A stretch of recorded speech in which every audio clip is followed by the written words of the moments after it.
Hello friends, Namaskar. Welcome you all to my YouTube channel The Unplanned Adventure.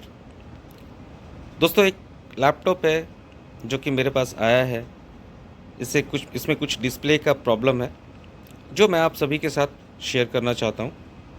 मेरा उद्देश्य ये है, इस लैपटॉप में जो प्रॉब्लम है इससे रिलेटेड अगर आपके पास भी सेम प्रॉब्लम है तो मैं और आप मिल करके डायग्नोसिस कर सकते हैं कि एग्जैक्ट प्रॉब्लम कहाँ पे है और उस प्रॉब्लम के रिगार्डिंग हम लोगों को क्या करना चाहिए सो दैट कि ये प्रॉब्लम सॉल्व हो पाए। तो हमारे पास ये मॉडल है दोस्तों, एक HP पवेलियन 15 सीरीज़ लैपटॉप है जिसका प्रॉब्लम है ऑन करने पर ही no display issue, but display है बट वाइट स्क्रीन है। जहाँ पे मैं आपको दिखाऊंगा तो हम लोग देख करके समझ पाएंगे कि एग्जैक्ट प्रॉब्लम क्या है। तो हम लोग स्टार्ट करते हैं दोस्तों। तो ये डायग्नोसिस प्रोसेस हम लोग स्टार्ट करते हैं, जहाँ पे मैं आपको ये दिखा रहा हूँ कि HP पवेलियन सीरीज़ 15 सीरीज़ का लैपटॉप है जिसका प्रॉब्लम है। ये कनेक्ट करने के बाद आप इसको देखेंगे कि जब भी मैं पावर ऑन कर रहा हूँ, आप देखिए मैं पावर बटन प्रेस कर रहा हूँ, हालांकि स्क्रीन ब्लैक है, आप देख पा रहे होंगे।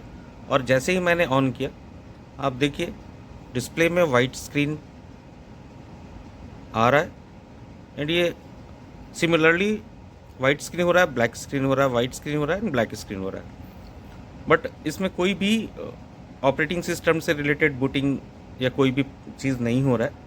तो पहले तो हम लोग ये समझेंगे कि प्रॉब्लम है कहाँ पे, क्योंकि जब तक हम लोग प्रॉपर डायग्नोसिस नहीं करेंगे ये समझ नहीं पाएंगे कि प्रॉब्लम कहाँ पे है। तो ये प्रॉब्लम देख करके मुझे जो समझ में आया, फर्स्ट टाइम मैंने देखा, मुझे ये फील हुआ कि इसका डिस्प्ले स्क्रीन का प्रॉब्लम है। बट डिस्प्ले स्क्रीन में आने से पहले एक चीज़ मैंने गौर किया कि जब ये लैपटॉप मैंने ऑन किया है, आप गौर कीजिए यहाँ पे कैप्स लॉक बटन है, तो आइडेंटिफाई हम लोग कर सकते हैं कि हमारा मशीन प्रॉपरली बूटिंग हुआ है कि नहीं हुआ है। आप जब कैप्स लॉक बटन को ऑन पुश करेंगे तो इसमें कोई भी लाइट नहीं जल रहा है। आप देखिए कोई भी लाइट नहीं जल रहा है। तो मेरा मानना ये है कि कहीं पर भी कहीं से भी हो सकता है कि ये मशीन बूट ही नहीं कर रहा हो, और माइट भी कि ये इसमें मदरबोर्ड का कुछ इशू है। बट फिर भी डायरेक्टली एक बार में ये आइडेंटिफाई कर लेना कि मदरबोर्ड ख़राब है, ये बहुत हद तक सही नहीं है। तो हम लोग इसको एक बार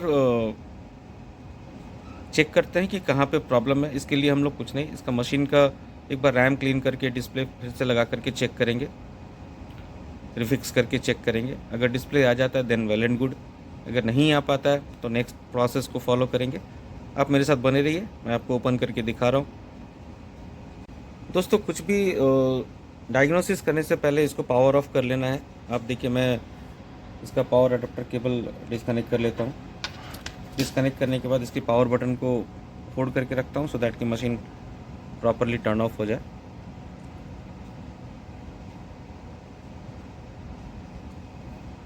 ये देखिए मशीन प्रॉपरली टर्न ऑफ हो गया। अभी हम लोग इसका बैक पैनल खोल करके इसका रैम रिफिक्स करने की कोशिश करेंगे। मैं दिखाता हूँ आपको। सबसे पहले देखिए इसमें जो स्क्रू लगे हुए हैं, एक स्क्रू यहाँ पे, एक स्क्रू यहाँ पे है, एक स्क्रू यहाँ पे है और कुछ स्क्रूज यहाँ पे हैं, जहाँ पे हमें इनको ओपन करना है। तो मैं एक काम करता हूँ, ओपन करके आपको फिर दिखाता हूँ, तो हम लोग ये समझ पाएंगे कि एग्जैक्ट प्रॉब्लम कहाँ पे है, क्या है, इसका सॉल्यूशन क्या है। देखिए आपको दिख रहा होगा HP पवेलियन लैपटॉप 15 सीरीज़ है, इसका मॉडल भी दिखा रहा हूँ मैं आपको। तो हम लोग स्टार्ट करते हैं। तो देखिए मैं इसको फिर से ये बैक पैनल कैसे ओपन करना है मैं आपको बता रहा हूँ। आप स्क्रू सारे ओपन करने के बाद हाथ में अगर ये किस तरह की अगर एक कोई भी पत्ती हो या प्लास्टिक की फाइबर की आती है जो कि लैपटॉप ओपन करने में हेल्प होता है। आप देखिए ये मैंने सारे स्क्रू ओपन कर दिए हैं स्क्रीन के नीचे। अब ये बैक पैनल हो गया। यहाँ पर मैं आपको दिखा रहा हूँ कि इसको ओपन कैसे करने हैं। ये जो पॉइंट्स है यहाँ पे देखिए, दोनों बॉडी के बीच में एक गैप है। इस गैप में इस फाइबर वाले प्लास्टिक से इसको थोड़ा पुश करना है और पुश करके जस्ट आपको अपनी तरफ खींचना है। आप इधर पुश करते जाएंगे, देखिए मैं जैसे कर रहा हूँ।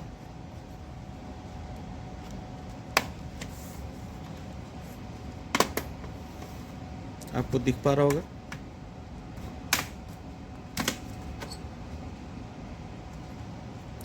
सिमिलरली ये चारों तरफ करना है आपको, सो दैट कि कहीं पर भी जो प्लास्टिक लॉक्स हैं वो हट जाए। ये देखिए मैंने कर दिया। करने के बाद हम लोग इसको जस्ट एक सेकेंड दोस्तों, ये देखिए मैंने हटा लिया। और जो मैंने प्रॉब्लम आपको बता रहा था कि इसमें रैम का प्रॉब्लम हो सकता है, तो बेसिकली यहाँ पे रैम लगे हुए हैं। आप देखिए जैसा कि ये रैम आपको दिखा रहा हूँ, तो करना कुछ नहीं है। एक बार रैम को रिफ्रेश करके हम लोग देख सकते हैं। रैम को जस्ट दोनों तरफ में लॉक है, ये लॉक को जस्ट पुश करना है, रैम बाहर आएगा खुद से। ये आने के बाद इसको जस्ट एक बार क्लीन करने देना है। कोई भी पेपर से क्लीन करेंगे तो ज़्यादा बेहतर है। इसमें खुद से आप, ये देखिए मैंने पेपर लेकर के रैम को जस्ट क्लीन किया। क्लीन करके अब मैं दोबारा रिफिक्स कर रहा हूँ। और माइट भी कि ये लगाने से प्रॉब्लम सॉल्व हो जाए। देखिए मैंने रिफिक्स, हालांकि मुझे डाउट है तो मैं दूसरे स्लॉट पर भी इसको यूज़ कर सकता हूँ, जैसा कि मैं आपको दिखा रहा हूँ। एक स्लॉट खाली है इसकी रैम की, मैंने उस पर कनेक्ट कर दिया। कनेक्ट करने के बाद देखिए मैंने ये कर लिया। कनेक्ट करने के बाद हम लोग इसको फिर से ऑन करेंगे। देखिए मैं फिर से पावर केबल कनेक्ट कर रहा हूँ। कनेक्ट करके जस्ट मैंने पावर बटन पुश किया।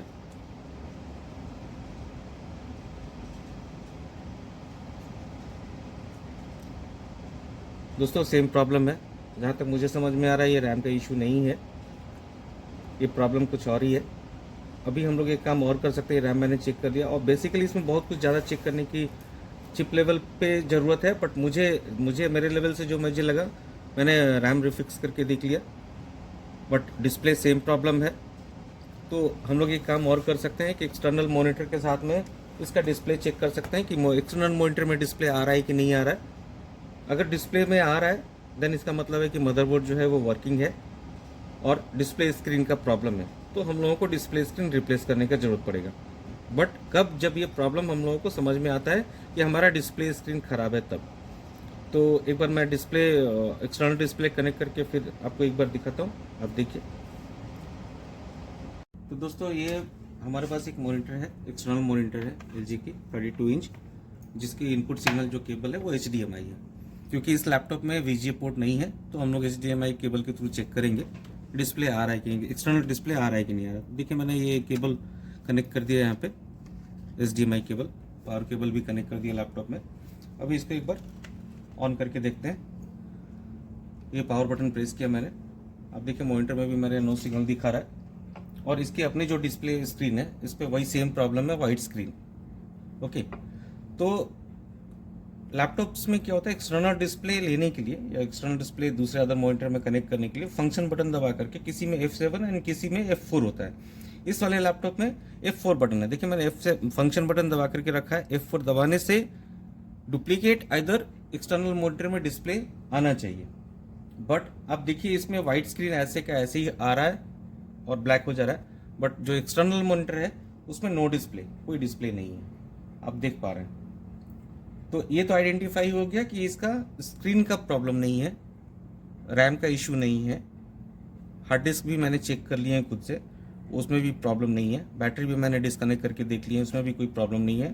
तो मेरा अपना मानना ये है कि इसमें जो प्रॉब्लम है बेसिकली डिस्प्ले कंट्रोलर का इशू है।